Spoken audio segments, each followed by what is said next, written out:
My cousin accidentally live-streamed our family dinner. I watched my parents laugh as they called me the pathetic failure of the family. None of them knew I had secretly been paying their mortgage, medical bills, and electric bills for almost 5 years. Growing up, success in my family had one definition: visible, fancy job titles, luxury cars, expensive vacations.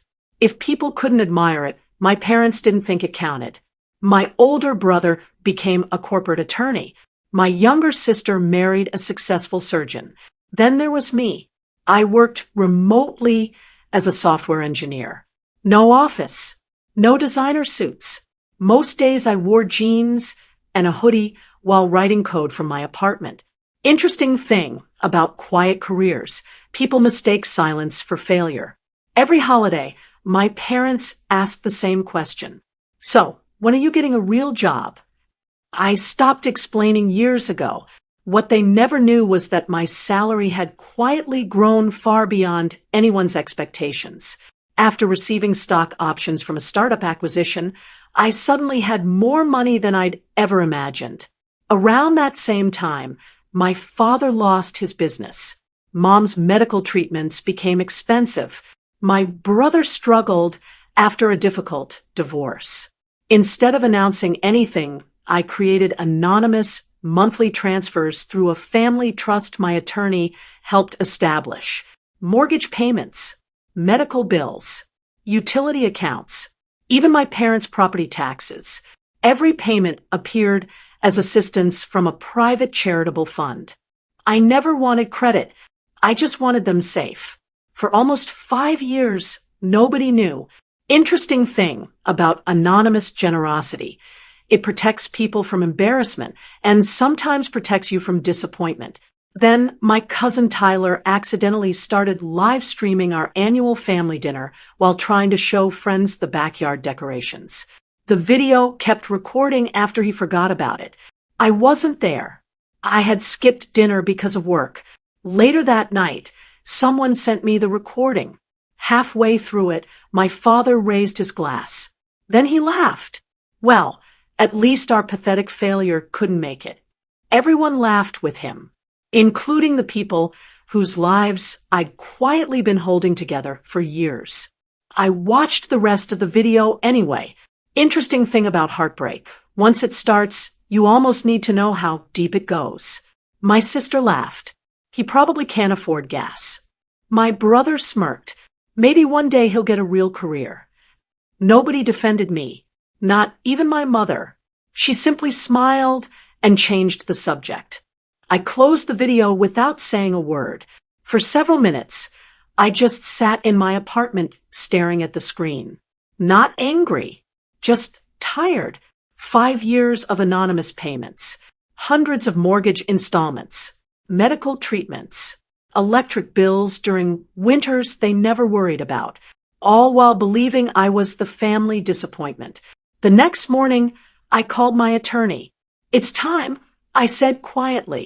Within a week, every anonymous payment stopped. The family trust closed exactly as the original agreement allowed.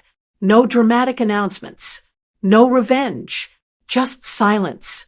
Interesting how invisible support is only noticed after it disappears.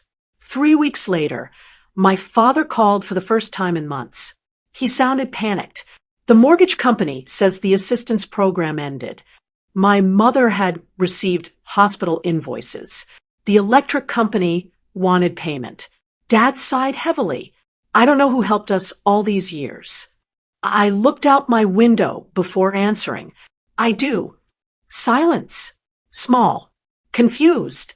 Then he asked the question that changed everything. "You know who paid all of this?" "I do," I replied quietly. My father waited. "So who was it?" "It was me." For several seconds, I thought the call had disconnected. Then I heard him take a slow, uneven breath. "No. Yes." Interesting thing about the truth: it doesn't get louder when people refuse to believe it.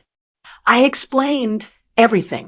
The family trust, the anonymous payments, the attorney, the reason I never attached my name. I didn't want anyone to feel ashamed for accepting help. Silence again. This time, heavier, Dad whispered. Your mother doesn't even know how much the treatments cost. I know, I answered. I paid every invoice.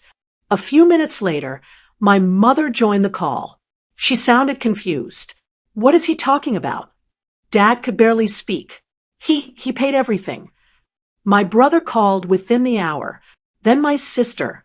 Nobody wanted to discuss the live stream. Not at first. Interesting, because the people who mocked me as a failure suddenly cared much more about bank statements than broken words.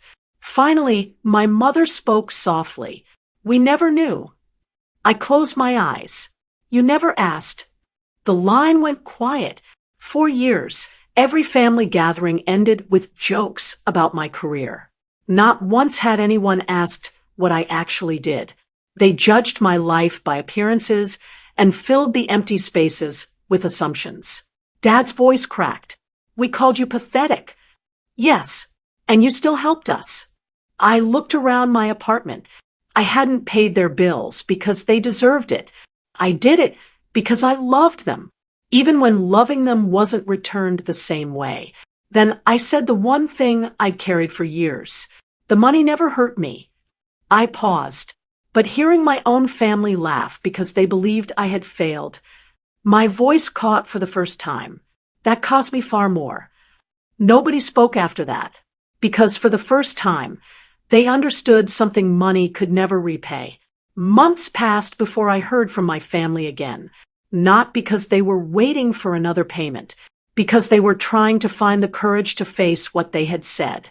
One Sunday afternoon, my parents came to my apartment carrying a cardboard box. Inside were old photo albums, school drawings, and a faded certificate from the middle school science fair I had won years earlier.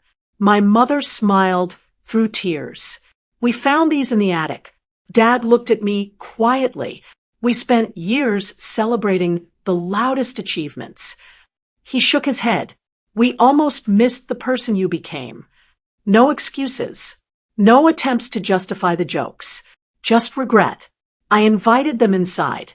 We talked for hours. Not about money. About childhood.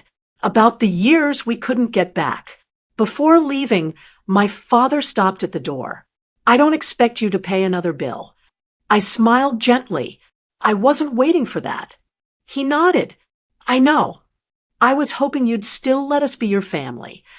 I looked at the two people standing in front of me, older now, humbled, trying. Then I answered honestly. Being a family isn't something you say when life gets hard. I paused. It's something you prove when someone isn't in the room to hear it. My father lowered his eyes. I understand. As they walked away, I realized something important. They hadn't lost my money. They had almost lost me. And unlike a mortgage or a utility bill, some debts can never be repaid with a check. They can only be repaid by showing up, speaking with kindness, and choosing love even when no one is watching. Your one click can keep these stories alive.